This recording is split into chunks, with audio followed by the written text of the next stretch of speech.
Happy Tuesday morning, everybody. Welcome back to another episode of Guess That Underrated Player. We got a few guests today making an appearance in the background. We got the fucking canine units going crazy. What's good? Hey. That's awesome. Listen, they're a little camera shy. They're like how I was for the first 3 years of doing this shit, but we grow, we get better. Hopefully they'll make more appearances. I'm talking real low because people be sleeping around here, and I got to be respectful of that.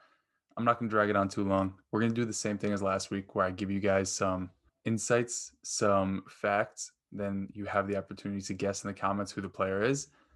And then we get into it. We talk a little bit about why I chose this player, why I think that they're not frauds, and why I think you should buy them at their current ADP. So without further ado, let's take the completely copyrighted intro that is what Pokemon has to offer. Who's that? Underrated running back. Hint number one, he is a running back. Or is he? That's up for debate. Hint number two, this so-called running back played 50% of the team's snaps in only 5 regular season games this year and fell below the 40% snap share 6 times, yet finished as the RB15 on a point per game basis among all running backs who played at least 10 games this season. Despite this limited role for most of the season, down the stretch he was used a little bit more. And if we pace out his last 7 games of the season, and I'll get to this why I'm using that threshold or that arbitrary cutoff after we reveal the player. Those last 7 games of the season, his 16-game pace would be 238 carries, 1,230 yards, and 18 touchdowns. And as for the receiving game goes, he was on pace for 50 targets, 39 receptions, and 229 yards through the air. Hint number 3 or 4, or however you decide to count. You count by twos, it's either 6 or 8. We'll get into it. This running back finished the year with the 13th most goal line carries with 10 and had the 9th most goal line touchdowns with 5. Among all running backs with at least 10 goal line carries, only Alvin Kamara and Wayne Gallman, that's true, only Alvin Kamara and Wayne Gallman had a higher touchdown rate at 75 and 60% than this player, and Jonathan Taylor is the only player to have matched his rate at 50%. So basically, he was given a lot of opportunities on the goal line, and for good reason, because he was converting on them as well. And then the last 2 hints, these are more to do with Dynasty and the team situation and how he can potentially benefit in the future, because we talked about how good he was down the stretch, his role on the goal line, and we look at his team context, the team situation, who he played for, that team.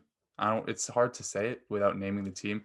Who he played for, like Ernie Johnson says. Charles' least favorite show, who he played for. They targeted the running back position at a 28.1% clip, which trailed just New England. But if we look at overall targets to the running back position, they came in at 161 total targets, which was the most in the league, only 4 more than the next closest, which was New Orleans at 157. These numbers may be a bit off because Sharp Football Stats didn't account for certain players being considered running backs, which could maybe give away who this player is. So I had to add those into it. And I'm sure other teams might have those issues as well. Like I don't know if they would consider Curtis Samuel a running back if he lined up in the backfield for a certain play. I manually added up guys who are primarily running backs that weren't in the database on Sharp Football as running backs. And that's how I got to this number. But basically what I'm trying to say is they target the running back a whole hell of a lot. And on top of this, he was the only running back on his own team to have topped over 100 carries this season. So he seems to be the favorite in that backfield to lead the charge on the ground. And with all this being said, I think it's a little vague. It's a little bit more vague than last week. Leave who you think this player is down below. Then we'll get into the little edited cut and you'll see which underrated running back I'm talking about. Who's that? Underrated running back. It's the god, Antonio Gibson, baby. All right, listen. I'm sure some of you may have guessed it because we talk about this guy a lot, and he was basically the only reason why we have any sort of credibility on this channel, because we called him being a top 5 running back prior to, not top 5 overall, but top 5 in the class, or fringy at least. I just keep backtracking and make it sound worse than it was. It's just that Mike and I and Nick as well were higher than consensus on Antonio Gibson heading into the draft, heading into the season after the draft, after Darius Geis decided to do his best Ike Turner impression. And it was for all the reasons that are kind of obvious, right? He's super athletic. He is a great pass catcher because that's what he did in college. He was a wide receiver for most of his time in Memphis, kind of playing in the backfield sparingly as Kenneth Gainwell was there, as Patrick Taylor was there, yada, yada, yada. He was a good pass catcher because that's what his job was to be.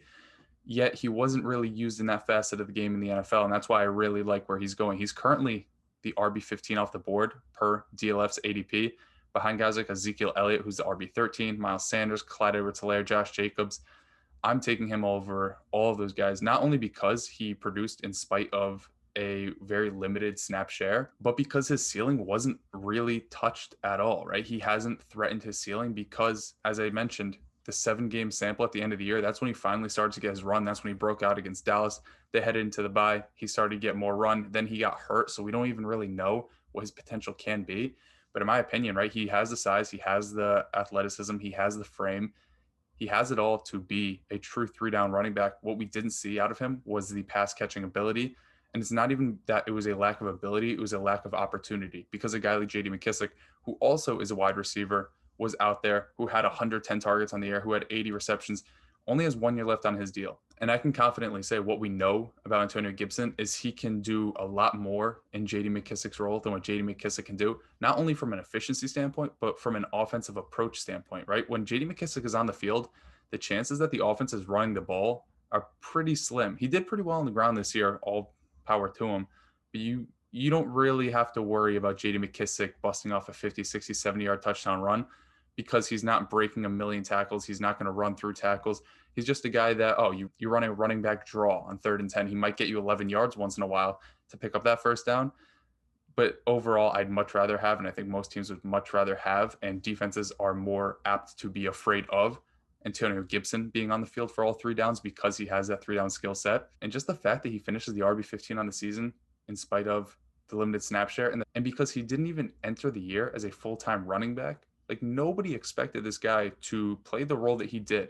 We gave Washington a lot more credit than they probably should have expected to had, saying, okay, we hope that they use him in a role where Darius Geis would have been used in. We hope they use him in a role like an 80%, a 70% Christian McCaffrey be used in.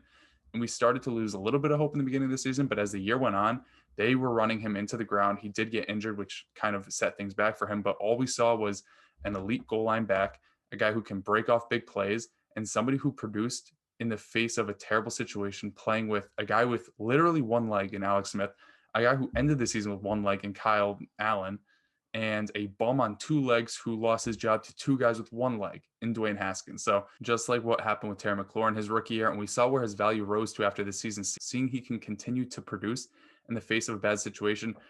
And all things considered, their offensive line isn't that bad. They're in a pretty good position to add a quarterback either in the draft, through free agency, make some moves and get a quarterback. And even if they don't, right, what are the chances that their quarterback play this upcoming year or 2 years down the line is going to be as bad as it was this year? And if Antonio Gibson is being valued exactly at where he finished on a point per game basis, RB15 on a point per game basis, RB15 per ADP, you're basically getting him at his floor, because as a rookie, as a guy who has never played running back full time, the ability that he showed to be able to transition that skill set to the NFL and day one show how good he was toting the rock even 8 times a game, all the way up to 20 something times a game towards the end of the season. That just tells me his floor is where he's being drafted at, and his ceiling is legitimately a top 5 running back in terms of dynasty value. That might sound crazy, but honestly, this isn't me blasphemous, but what can Jonathan Taylor do that Antonio Gibson can't make up for with his receiving work? Antonio Gibson is undoubtedly a better receiver than Jonathan Taylor.